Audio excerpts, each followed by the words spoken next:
नमस्कार दोस्तों, जय हिंद, जय भारत, जय श्री महाकाल। स्वागत है आपका मेरे नए ब्लॉग में और जिसकी शुरुआत हो रही है सुबह 4:40 से। और इस वक्त समय हो रहा है 4:40 और हम घर से निकल चुके हैं गाज़ियाबाद जाने के लिए। इनका कोई मतलब काम था बैंक का, तो मैंने सोचा कि क्यों ना मैं भी चलूं और थोड़ी देर के लिए अपनी दीदी और दीदी के नाती से मिल के आ जाऊँ।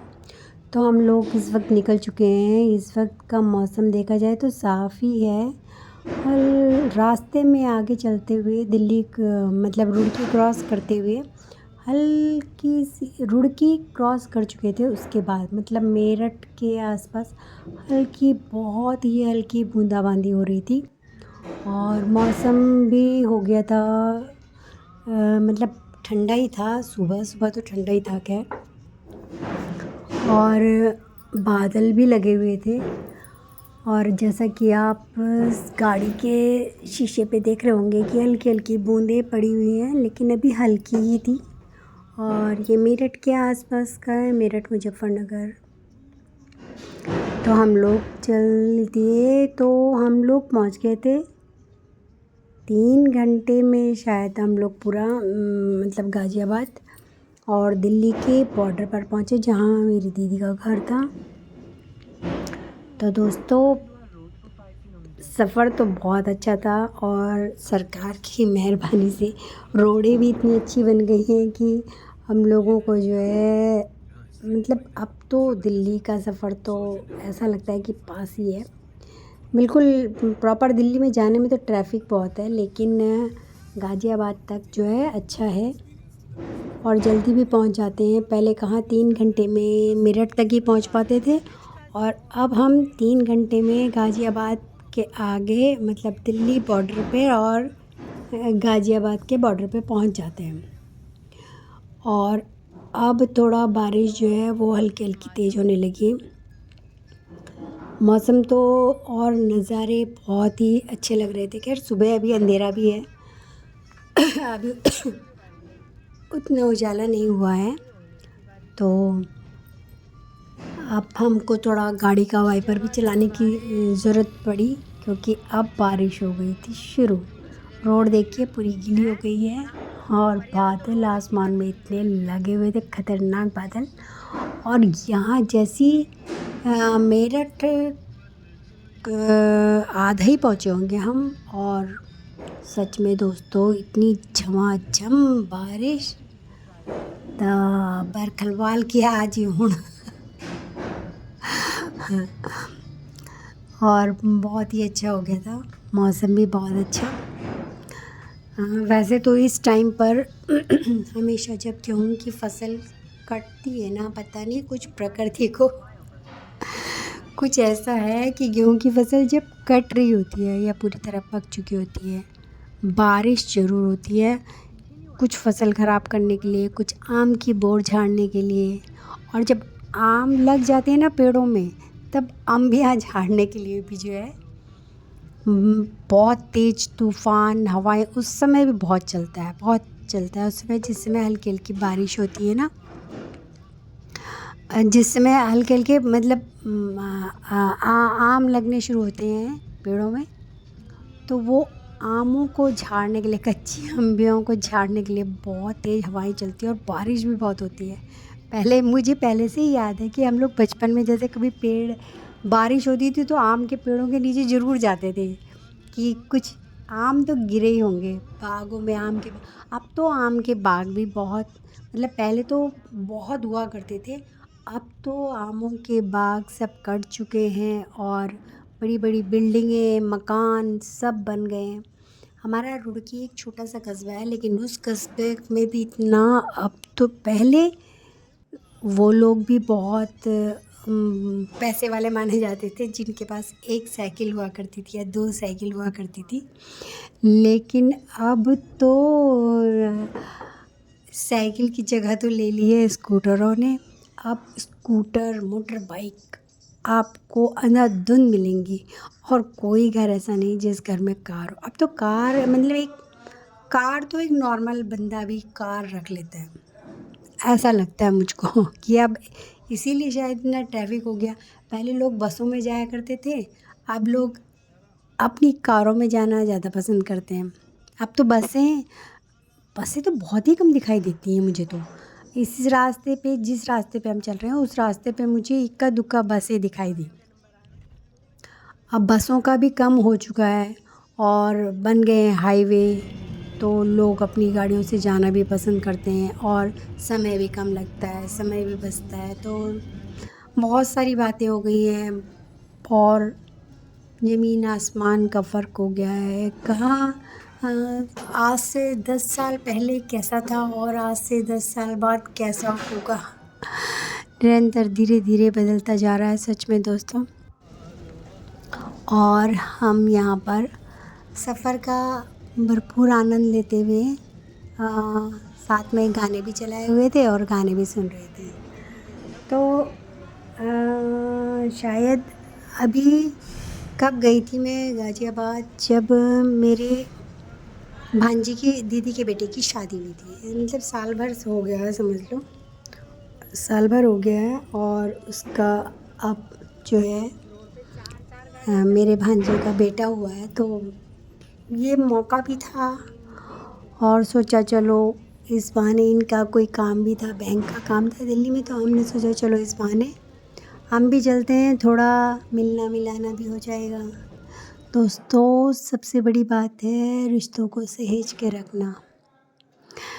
बिगड़ने में तो रिश्ते बहुत जल्दी बिगड़ जाते हैं, मन में मैल ना लाइए, मैं तो यही कहती हूँ। रिश्तों में कभी ऐसा ना सोचिए कि अगले बंदे ने मेरे लिए क्या किया, जो किया बहुत अच्छा किया, उसकी सामर्थ्य उस वक्त उतनी रही होगी हो सकता है, लेकिन किसी से शिकवा शिकायत करने से कोई फ़ायदा नहीं है। ये है कि प्यार प्रेम बनाए रखें, बस यही मैं यही कहती हूँ। हाँ, एक बात ज़रूर है, पैसा सब कुछ नहीं है, लेकिन एक बात ये भी कहना चाहूँगी कि पैसा ना वो बता देता है कि किसी भी व्यक्ति का, मतलब कि आप अगर किसी से वैसे मदद मांगें कि मुझे कुछ पैसे दे दो तो लोग ना किनारा कर लेते हैं। या चलो जिनके पास नहीं है वो तो ठीक है, लेकिन जिनके पास है वो भी बहुत कम लोग मदद करने के लिए आगे आते हैं। तो एक ये भी दिख जाता है कि आपके साथ कौन कितना बारिश हो रही, और अच्छा भी है और ख़राब भी है पैसा, लेकिन पैसों से बढ़कर रिश्तेदारी है दोस्तों। आप किसी को अपना कीमती समय देते हैं, किसी से प्यार से हंसकर बातें कर लेते हैं, और अपनों से तो कम से कम हंस के बात कर ही लेनी चाहिए। दिल में जो भी शिकवे गिले हैं, बात करने से सब दूर हो जाती हैं, दूरियां मिट जाती हैं, दूरियां कम हो जाती हैं। लेकिन अगर आप बात नहीं करते हैं दोस्तों तो दूरियां बढ़ती ही जाती हैं, और फिर वो इतना पास रहने वाले भी दूर का, मतलब बिल्कुल घर के पड़ोस वाले भी देख रिश्ते में हो तो वो भी बहुत दूरी कायम कर लेते हैं। तो इसलिए रिश्तों में संजो के रखिए, किसी से शिकवा शिकायत मत करिए, खुश रहिए, स्वस्थ रहिए। भगवान ने जो आपको दिया है वो बहुत है, और आपके पास जो भी है वो भी बहुत है। किसी का अच्छा किया हुआ कभी ना भूलें, चाहे वो थोड़ा सा हो चाहे वो ज़्यादा सा हो। ये मत देखें कि आपने उसके बदले में उसको क्या क्या दिया, ये देखेंगे तो रिश्ता कभी आप निभा नहीं पाएंगे, क्योंकि आपको लगेगा कि मैंने ही हमेशा ज़्यादा किया है और अगले बंदे ने हमेशा कम ही किया है। तो प्यार प्रेम बनाए रखें, दोस्ती बना, मतलब एक दोस्ताना रिश्ते में एक दोस्त वाला जो है ना वो होना चाहिए। कभी कभी तो देखिए खून के रिश्ते भी दगा दे जाते हैं, और कभी कभी तो जिनसे खून का रिश्ता नहीं होता वो भी मतलब बहुत काम आते हैं। तो कुछ ऐसा ही है रिश्तों में, मिठास रखिए, कड़वाहट मत रखिए, और बात करने से हर एक समस्या का समाधान हो जाता है। देखिए दोस्तों, रिश्तों की तो बात ऐसे करिए ना कि ये रिश्ते ऐसे होते हैं ना, रिश्तों की तो मतलब एक अगर एक सिंपल सी बात कहूँ, जैसे कि मैं हूँ, मैं अपने पे ही लेकर कहती हूँ, जैसे मैं एक लड़की भी हूँ और मैं एक बहू भी हूँ, मैं एक बेटी भी हूँ, मैं एक माँ भी हूँ और मैं एक सास भी हूँ, मैं एक बहन भी हूँ, मैं एक भाभी भी हूँ। मुझसे कितने रिश्ते बने हैं और मतलब मैं हर एक रिश्ते की अपनी अलग जगह है। जैसे बहन की अलग रिश्ते में अलग जगह है, भाई की अलग है। मतलब हर एक रिश्ते की अपनी अहमियत है और हर रिश्ते को अहमियत दीजिए। हाँ, जो आपसे बड़ा है उससे बात करने में कोई हिचकिए मत। और आजकल के मैं एक और बात कहना चाहती हूँ, जैसे आजकल के जो बच्चे हैं वो अपने माँ बाप को सॉरी नहीं कहते। क्यों नहीं कहते दोस्तों? क्यों नहीं कहते? कहना चाहिए ना। आप 4 दिन किसी लड़की से मिले हो, उसे तो फटाक से आप कह देते हो आई लव यू। लेकिन आप अपने माता पिता जो आपको पालते हैं पोसते हो, उन्हें आई लव यू कहने में आपको संकोच होता है।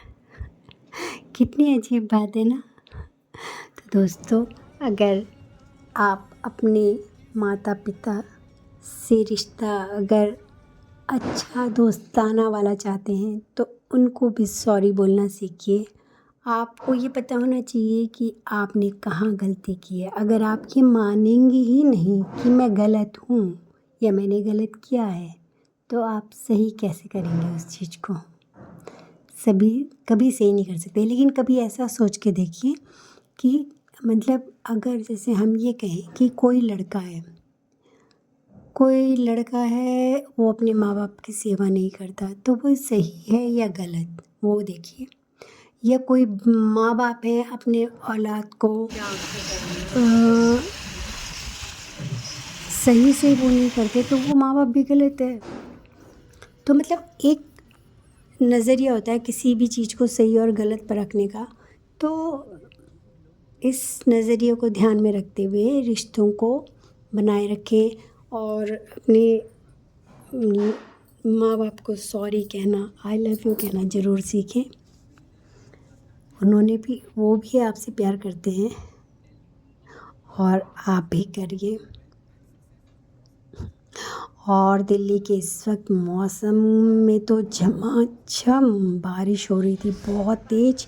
देखिए बादल कितने लगे हैं, गजब के बादल लगे हैं आसमान में।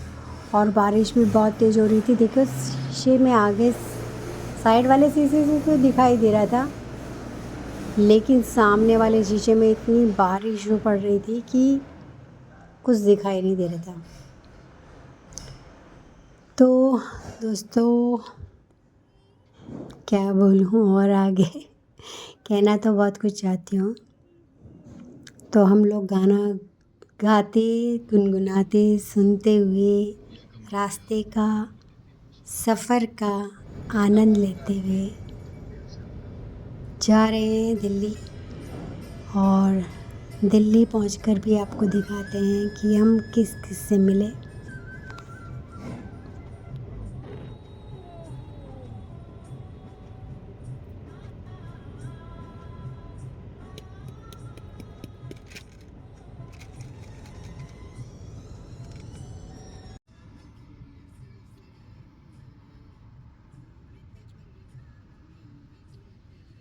यहाँ नहीं हो रही है बारिश और देखो सामने की बिल्डिंगें दिखाई नहीं दे रही, धुंध है क्या? और अब हम गाज़ियाबाद के उसमें पहुंच चुके हैं। गाज़ियाबाद में एंटर कर चुके हैं और यहाँ बारिश अभी इस वक्त रुक चुकी है। रास्ते में तो बहुत बारिश हो रही थी, मगर यहाँ पर बारिश रुक चुकी है और अब हम पहुँचने वाले ही हैं अपनी दीदी के घर। तो बादल तो बहुत लगे हैं यहाँ पर, लेकिन बारिश नहीं हो रही है। हुई होगी, सुबह हुई होगी जैसे वहाँ हुई, तो यहाँ, लेकिन यहाँ पर उतनी बारिश नहीं हो रही है। अभी तो बारिश यहाँ पर रुक चुकी है। और फ्लाईओवर तो बाप रे इतने बन गए कि अगर एक नॉर्मल बंदा किसी भी गलत फ्लाईओवर में पहुँच गया ना, तो पता नहीं वो तो कहाँ से कहाँ पहुँच जाएगा। गूगल मैप भी समझना भी ज़रूरी है और लगाना भी आना चाहिए। और मैं पहुंच गई हूँ दीदी के यहाँ। ये मेरी दीदी, बहू और ये जीजा जी। और अभी हमारा नाती सो रखा था और हम देख रहे हैं शादी की वीडियो करा। ये आ गया पहलवान हमारा, उठ गया है। ये भी आ गया है। ये 5 महीने का है अभी और है तो सुकड़ू सा, लेकिन खूब एक्टिव है। इसका नाम है चीकू, प्यार से इसको बुलाते हैं चीकू। और देख रहे हो डब्बा है। तुम साइड हो।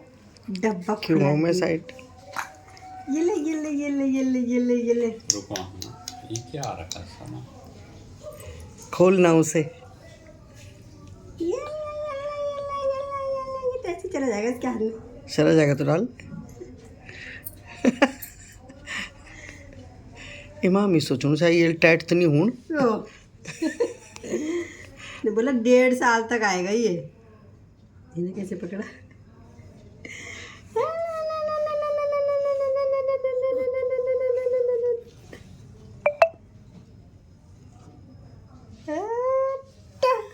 Very good.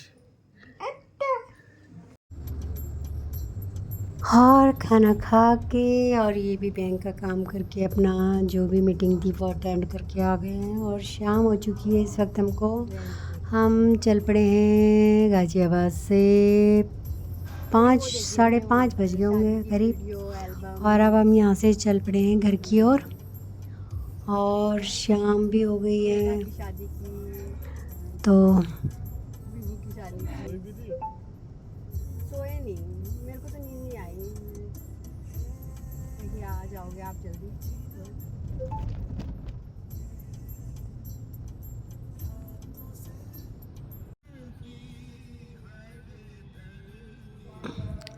तो अब थोड़ा थोड़ा अंधेरा होने लगा है और पहुंच रहे हैं हम। अब तो एक उम्र के बाद 3 घंटे का सफ़र भी भारी लगने लगता है। ऐसा लगता है बस ज़्यादा दूर का सफ़र तो आराम से ट्रेन में पाँव सीधे करके जाया जाए। अब तो गाड़ी में जाना बेकार ही है। ट्रेन में जाओ, आराम से बैठो, कहीं रुको। अपनी गाड़ी में तो सीधा भागते ही रहना है बस। तो दोस्तों, आपको कैसा लगा मेरा ब्लॉग? तो मिलते हैं अगले ब्लॉग में कुछ नया लेकर। तब तक के लिए बाय बाय। जय हिंद, जय भारत, जय श्री माँ का। स्वस्थ रहिए, मस्त रहिए, अपना ध्यान रखिए, अपने अपनों का ध्यान रखिए, रिश्तों की नाजुक डोर को संभाले रखिए। जय हिंद, जय भारत, जय श्री माँ का।